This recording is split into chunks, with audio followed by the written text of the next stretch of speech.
Hello, welcome everyone. It's David Beard here again. And if you're hearing a bit of a bustle in the hedgerow, don't be alarmed now. I have some work going on in the property next door to me here. You may hear the occasional sound of banging and drilling. I'll do my best to talk over them. This is another in our series of the Sage CRM product. And today we're looking at Under the Hood, part 1. We have 2 sessions to go. This is the penultimate, and it's Customization Basics. So as I always say, it's designed, this series, to show you the breadth and the usage of the features available within the product, Sage CRM. And whether you're new to it or looking to brush up on your skills, these sessions are designed to help you understand how Sage CRM can bring value to every organization, whether you're a 50, 100, 300, or standalone customer of the product. So today we're going to take a look at some really quite gnarly stuff. I have a lot of material to look through.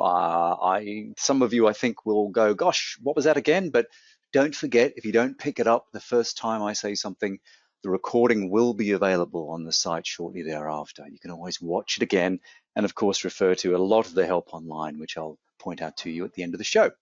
So today, notifications, workflow, and a whole lot more. It's really about taking the product and bending it in ways you've never seen before, all within the context of the product, of course.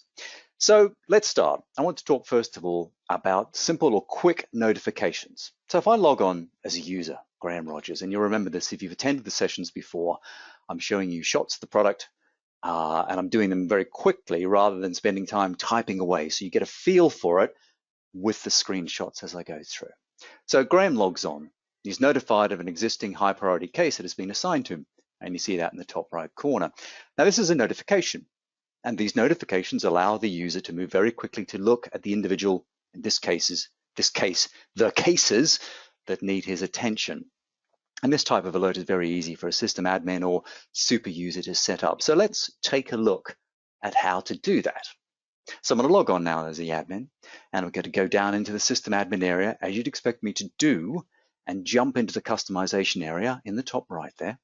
And then I'm going to go down into the cases area, because that was a case notification, right? So I'm going to go into cases. And you'll see underneath the cases entity, and if you've been with us for some of the earlier sessions, you'll understand what we're doing here. You can see at the cases entity level in customization, there's a tab at the top there called notifications. Now, each of these primary entities, opportunities, company, people, etc., within Sage CRM, have the ability to have these notifications associated with them. You can also see that the rules can be established as on-screen notifications or indeed as email notifications, which is highlighted in the box on the right-hand side. Now, the structure of this particular rule I showed you earlier provides a notification of high priority cases. So it uses the idea of what we call a check on the value of 2 fields. And hopefully that makes sense to you. There's a logical condition there where a certain field equals a certain value and a certain other field equals a certain value. Then it triggers the notification. And you'll see at the bottom as well, you can have the ability to then use HTML and data values from the system to flash that message to the user. So that's a very simple notification. And you can change that. You can add additional fields to it from the drop-down list of fields available on the entity. And then you can drop that in and make it do a bunch more, including some of those hashed or data-driven fields like who is this case assigned to, etc., who's the account manager, things like that. And you can choose to either drop it in using the drop-down field, or you can even just hard code it into the message below. It's up to you. It just depends on the flexibility you'd like. So, got that? Good. What I'd like to do now is create you a new notification that shows information when new opportunities have been entered. So, I'm going to leave cases, and I'm going to go out, and I'm going to go into the opportunities area. And again, I'm in the opportunities area here, the customization of it, and there is, up the top, a notification tab, as you'd expect, like there was in cases. Now, you can see that a notification has already been set up.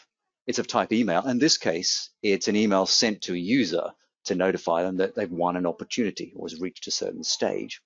Now, there is the opportunity trigger or condition, if you like, right? It's matching two fields, stage equal to sale agreed and status equal to 1. And then you can see this particular one is doing an email at the bottom. So towards the bottom of the screen, you're keying or picking up a template, you're inserting fields, either hashed fields or just general English. So you can see the subject line at the very bottom there. this idea of sale agreed. And if I drop down a bit more, you can then drop data-driven fields into that email. So just as you and I get some sort of automated email when something's been delivered to us, this is the same sort of idea, right? System-generated emails triggered on a condition occurring. And you can also do other things as well, like maybe add attachments if that's important to you, etc., etc. So let me do a new one, a new on-screen notification. And I'm going to call it new opportunity. And I want to look at this and I want it to fire or trigger with a condition of stage is equal to lead and status is equal to in progress. All right. Now, that's done. Good. What do I need it to do? Well, I also want to choose who I notify, right? So probably makes sense if you won a deal that you want to send a message to the account manager or the account owner, if you like. You can choose to use those fields from the right-hand side there, or any sorts of other fields, really. Or even maybe you could fire it to the line manager who says, hey, one of your staff has got a deal in the door. Whatever makes sense to your business, right? But I'll use the one that it's the guy or girl who's won the deal that gets the message, right? I can choose the underlying data and then save it, and this will have an immediate effect because that's an automatic notification ready to run, and I've set them to be immediate in my settings somewhere else. Don't worry, trust me, it's there, and they've been immediate. And so what happens then is it will fire that rule, and in this case, it looks like there's a few firing there, high value opportunities created, etc., etc. And as the administrator, you can see that that's the opportunity there. So that's a simple, quick, instant notification, dead easy to create, pretty straightforward, and very helpful, I think, to engage or help people engage with the way the system's operating. So even if you're on the road, if you're not logged in, you can still have an email fired to you, which is quite handy. So simple notification. Let's go a bit deeper. Let's talk about one of the great features of the product used by many people as customers to a great extent, and actually used by not many people as well. So people either fall in love with it, I think, or maybe are not sure. So I'm really talking to those of you that are maybe not sure or have not seen this before to quickly show a quite complex area to you and have you think about, well, where could I use that then? That might be kind of useful. So let's look at it. Workflow. I've logged in as a user called Graham again, and I'm looking at a list of cases. These are assigned to me. I'm a customer service person. Now, I've also got a list of notifications with these cases. They would appear to me a bit like you've seen already, really, whether I was working in the system or maybe if they're emails, I might have been notified as well. As a system administrator, when I create such things, I have lots of options. So I looked at notifications earlier, but let's look at the workflow engine itself, right? Briefly though, a couple of things I just want to show you in the advanced customization area. There's a few setup parameters. I just show you this very briefly, just so you feel for what's inside. It's something you maybe look at once when you set it up. You don't really go back in there again, but you can tune it and tweak it and so forth. It's just really to show you the options available. You've got workflow right across all the main entities. So you've got cases, solutions, opportunities, leads, campaigns, companies, and people. They can be controlled, quote unquote, with workflow if you wish. The control and whether you choose to do that is really based on your business and how you want to run things. So as I said, some people never use these. Other people want everything workflowed because it really guarantees data capture in the correct fashion, compliance if you're in a heavily compliance-driven industry to make sure things are done when they should be, and so on. It's really up to you. There's lots of other fields there to do with defined behavior, timings, targets, things like that, but I won't dwell on that. Just know that that's where it is. Advanced customization, configuration of workflow, and escalations. So back to my user view. This is Graham again, Graham's cases. I've got an option in the bottom right there to create a new case, right? Okay, if I click on that, you can see I've got a screen that goes into what we call edit mode, where I've got the ability to go into different fields and type in data or choose dropdowns. But notice at the bottom, the red boxes, that there are a selection of boxes there that are actually not available to me as a user to do anything with. And what you're seeing is a workflow having been triggered by clicking on a new case. So the workflow, as decided for this particular company, is such that it sets a couple of values straight away. it sets the status, in progress, and status log. That's what they decided to do. Okay? But, as I've noted, you don't have to use workflow. And if that's the case, and plenty of customers don't, as I said, then you can switch it off. So if I was to switch it off, so I go back in here and I turn it off for cases, top left corner there, change it, and go back and save it, and go back to where I was and do the new case thing again, you'll see stage and status about 80% of the way down the screen on the left-hand side are available for me to play with. Okay? So as a user, I can choose to make that whatever I like. So that's what happens when workflow is either on or off. Simple stuff, right? Okay. All those fields are available within that status area, can be open to change. And so in that example, I could go ahead and put any old stuff in there and off I go, and the case would continue, but with the values I chose, all right? But they're not following any business definitions. And that's the key and the value of the workflow engine inside Sage CRM. So let me switch it back on because I want to do a case workflow and I want to do some stuff, right? So I want to make sure I got everything switched on correctly. So I'm happy with all that. Yep, all my rules are firing. Good to go. There's some other stuff in there, but I won't dwell on that. Like I said earlier, I'll just carry on. A useful pointer before I leave this area, by the way, is this one here, as well as the other parameters I highlighted very quickly there. I've got this idea of a service.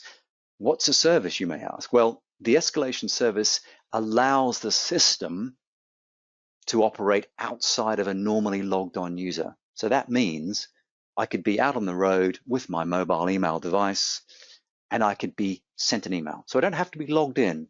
And I've sort of said that before, but I really want to push that point home. This idea that the system can do things on your behalf as you go, and you don't have to be logged in. You can just receive the notification and know what's happening. So a useful tip there.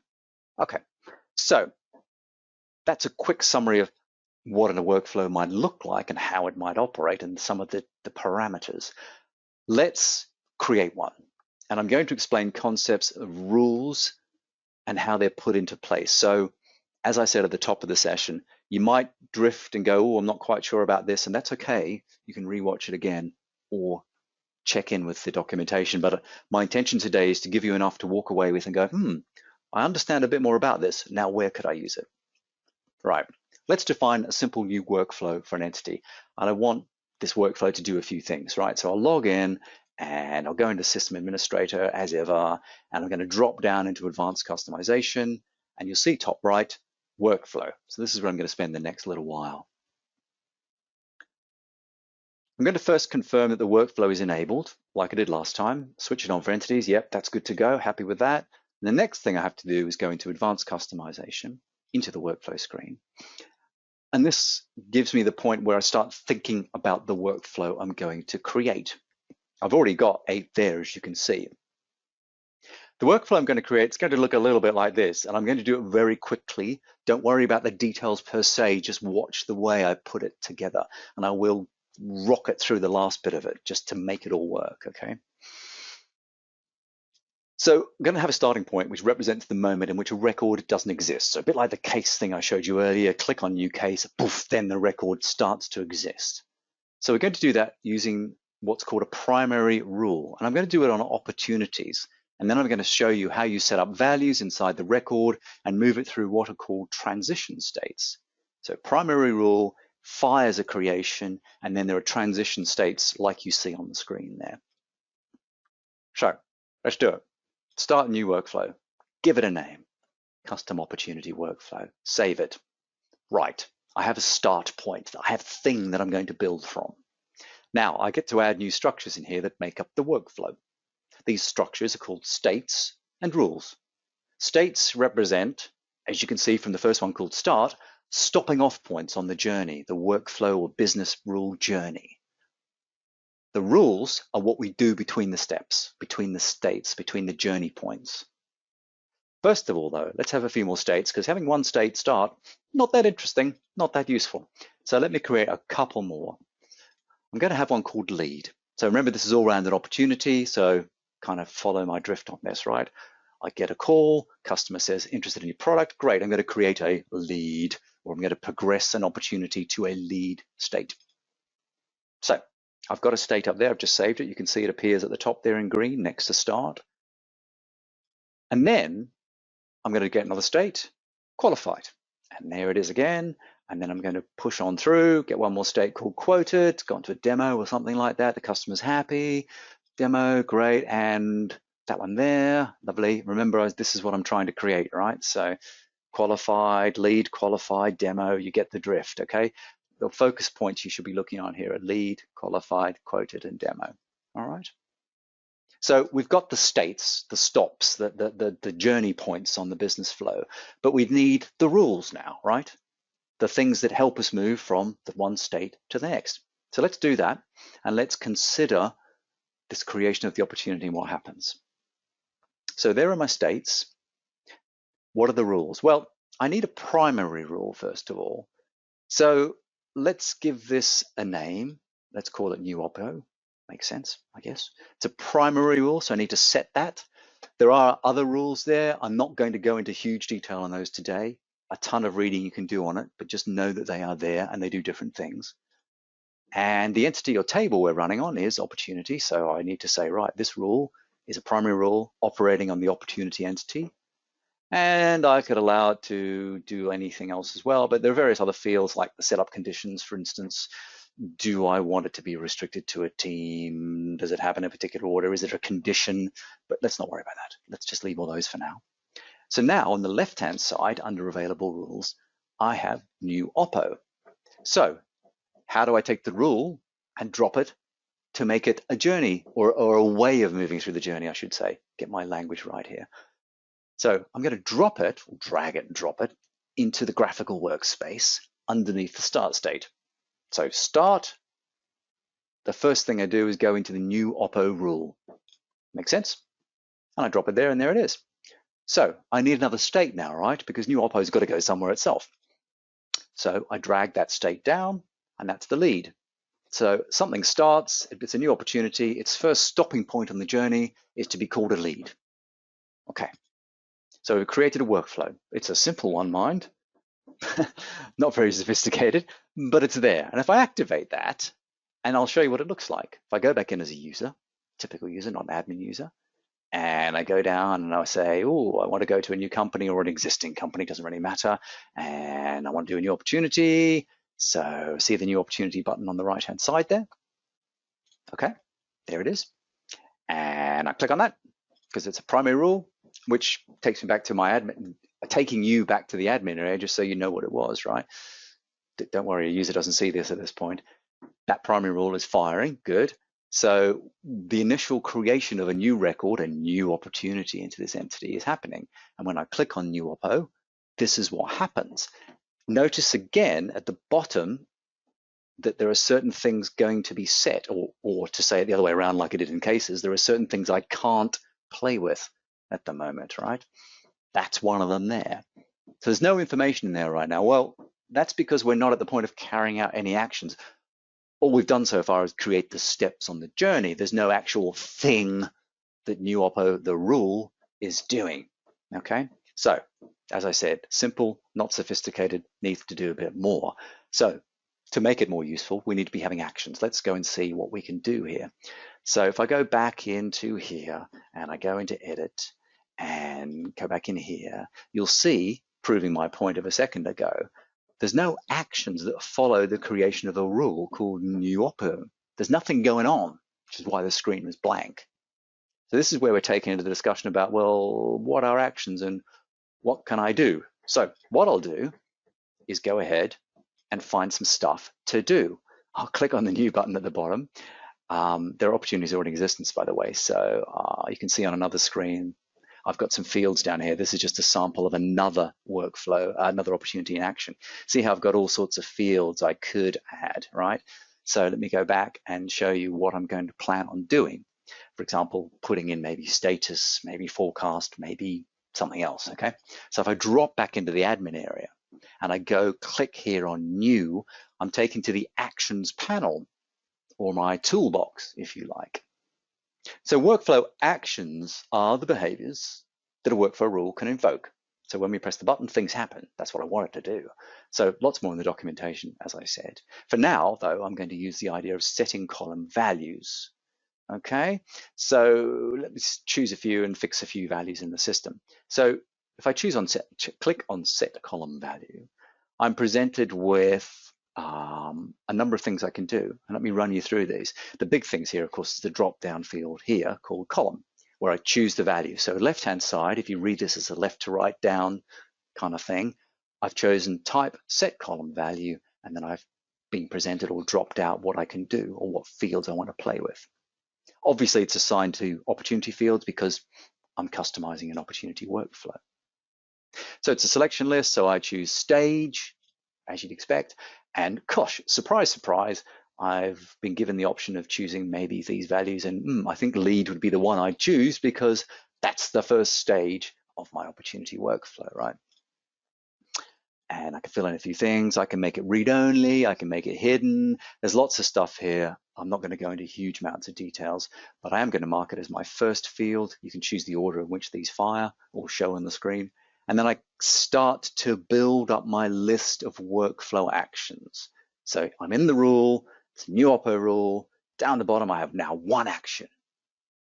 Okay, that's better than what we had before, which was no actions, but let's crack on and do a few more, right?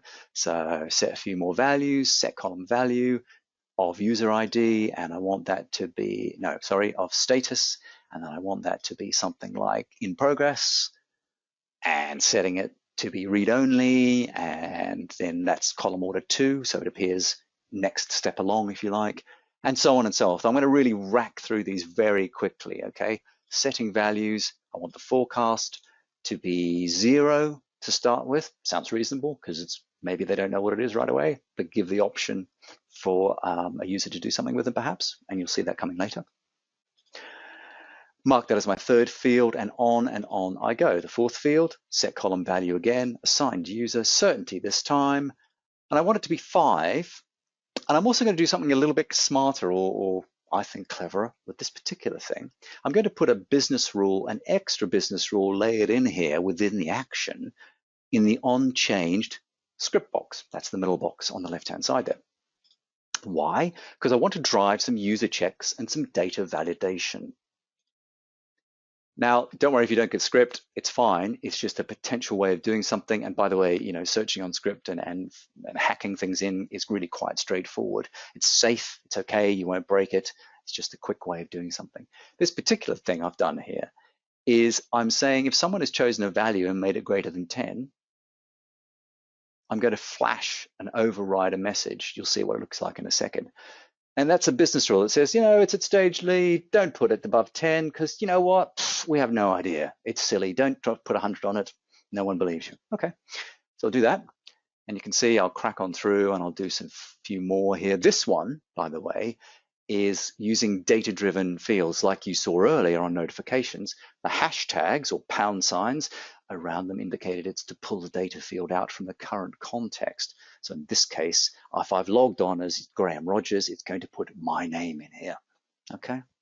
So it's hash symbols to extract system variables. There's another way of doing that too, and I'll copy that and show you in a second. Read only, because I don't want the user to mess with it, because I've decided that's what I want it to be. And that's the 5th field, so we've got 5. So we've got quite a few values racking up here. There's a 6th field I want to add. That's a value as well, and it's going to be what we call the channel ID or the team field. Team fields are typically things like direct sales or regional things like east or west and so on. And again, I'm going to do some clever scripting in here just for fun. I'm going to take the default value from the person who's logged on. Again, not something you have to do. It's just a clever way of going, here's a way of using the system to work with you rather than doing anything particularly laborious.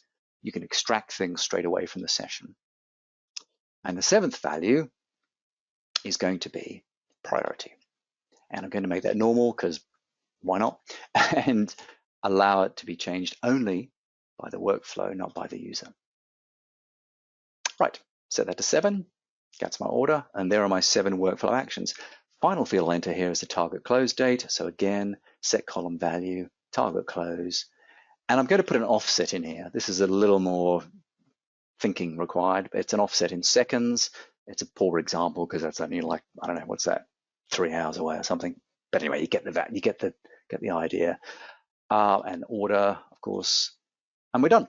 So now you save the whole rule, and it seems like it's a little complex, but trust me, once you've done a couple of these, you go, yep, bang, bang, and you can almost get through them as quickly as I have simulated going through them right now.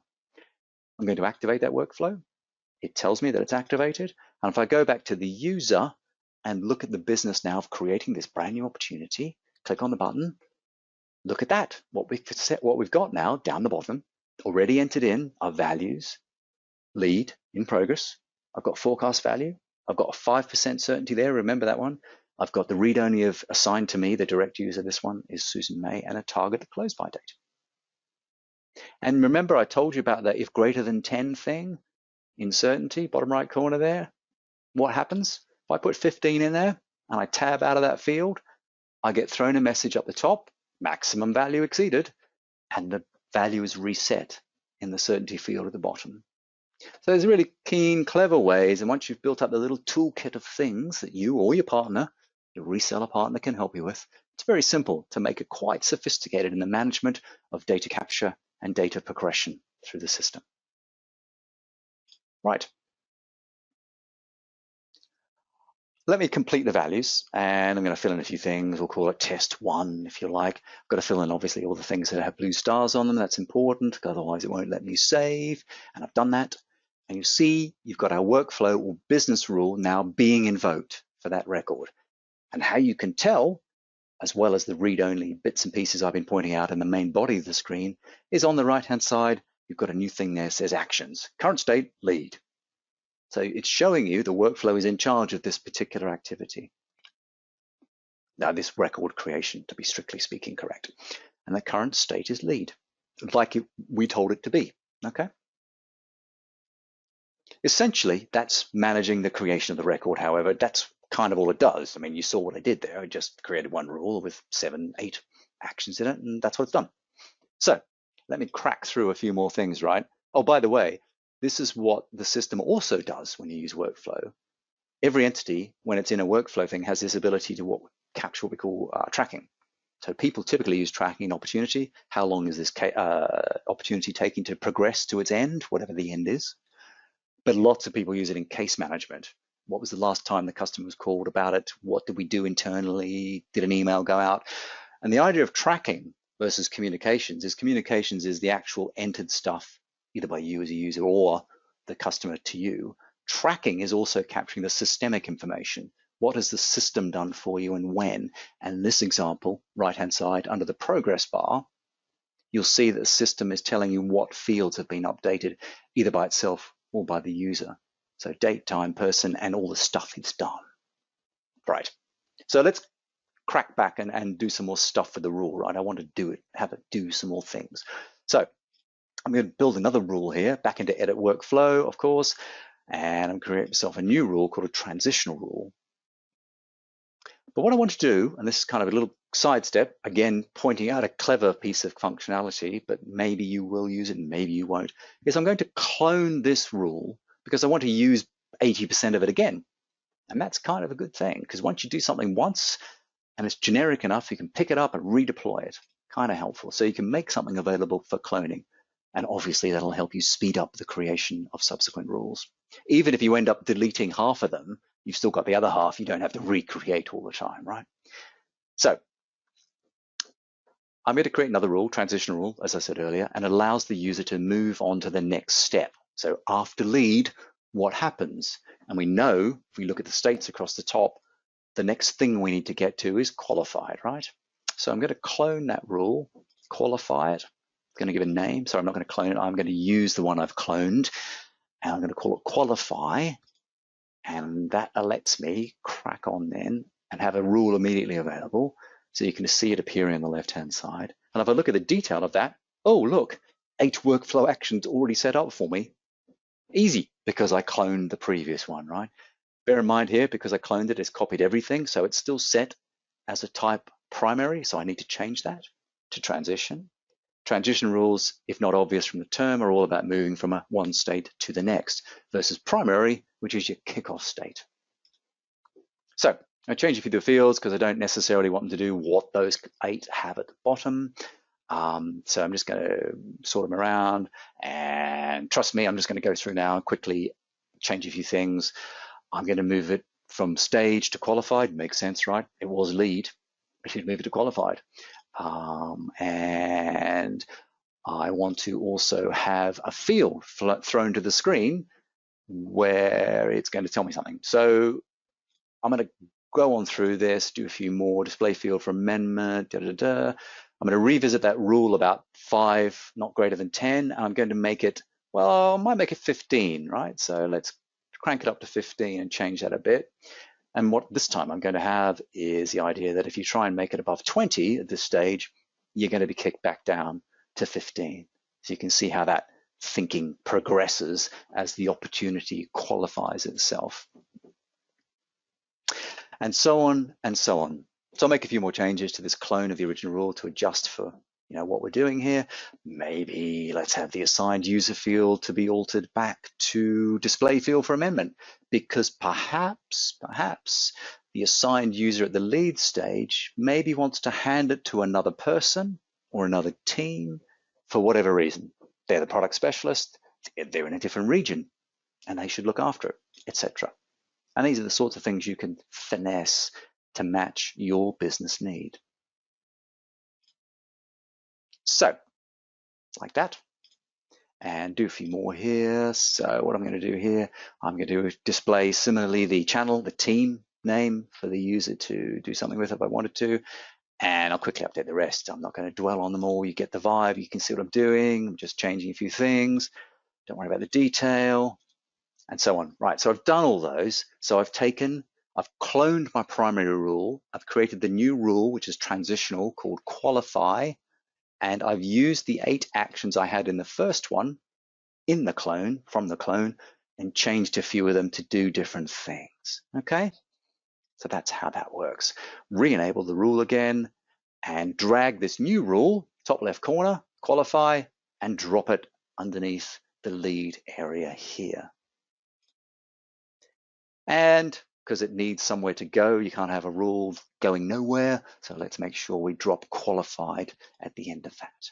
So you can hopefully see visually what's happened. I kick off something, it goes through a set of actions there, it ends up as a lead, it then goes through another and sits at a new state, and I put it through some more rules called qualification, and it goes to the qualified state there. Okay, so save that, and that's a saved workflow. And if I head back to the user's view of the world here, and I look at that, and I refresh my summary screen, you'll see there's a qualify button now available because it was at lead. Remember last time I just said actions, current state, lead, and that's all it had there. Now I have a new button, which allows me to qualify, which is the next set of rules within this workflow. If I click on that, remember what I did, okay? I said, set a field to qualified, set a field to in progress, throw the forecast and certainty values up for the user to play with, and equally open up the assign to for team. Actually, you should have the assigned to for Susan, because I missed a step there, but that doesn't matter. You get the idea.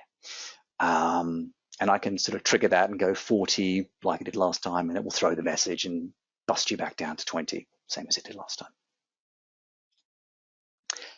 And I'm going to put in some tracking notes here, because I can also, as well as the system updating the tracking tab like you saw there earlier, I can have me as the user throw some extra textual notes in there just to add some extra context, because it was important to say, I reassigned this to Fred in the southern region because he's the guy who knows all about this particular product, or something like that.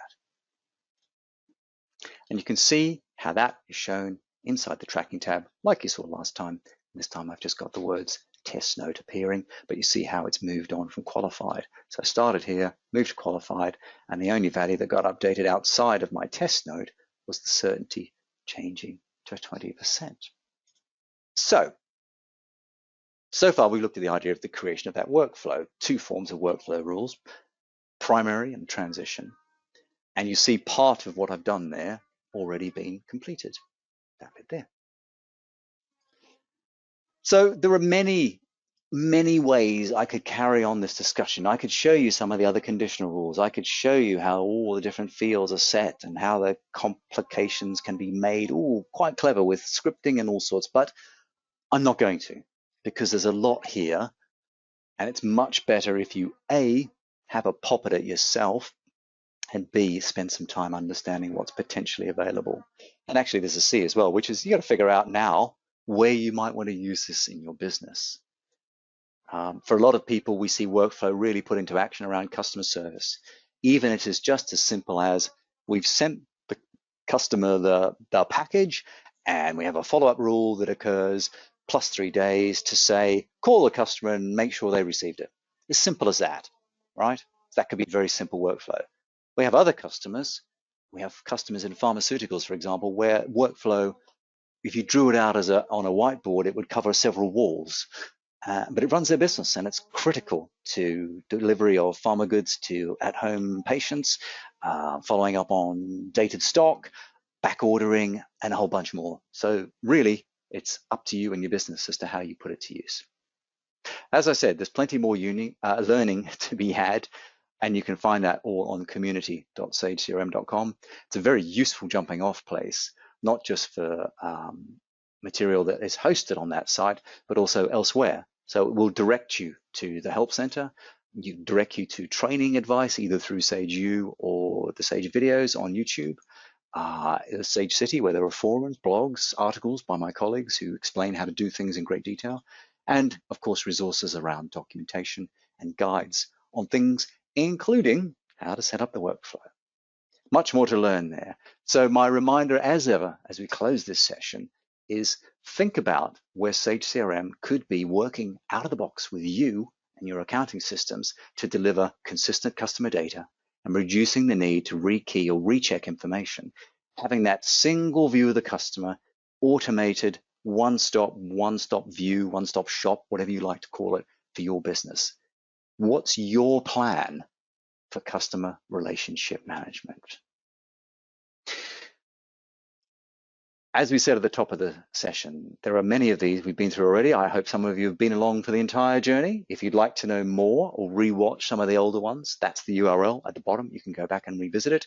Googling those words will also help you find it quite straightforwardly. Recordings of this and all the others are there. We have one more live session to come, and then the recording for that will be coming as well afterwards. For now, though, thanks as ever for joining me. I hope I haven't been too noisy in the background for you, and good luck with your Sage CRM journey.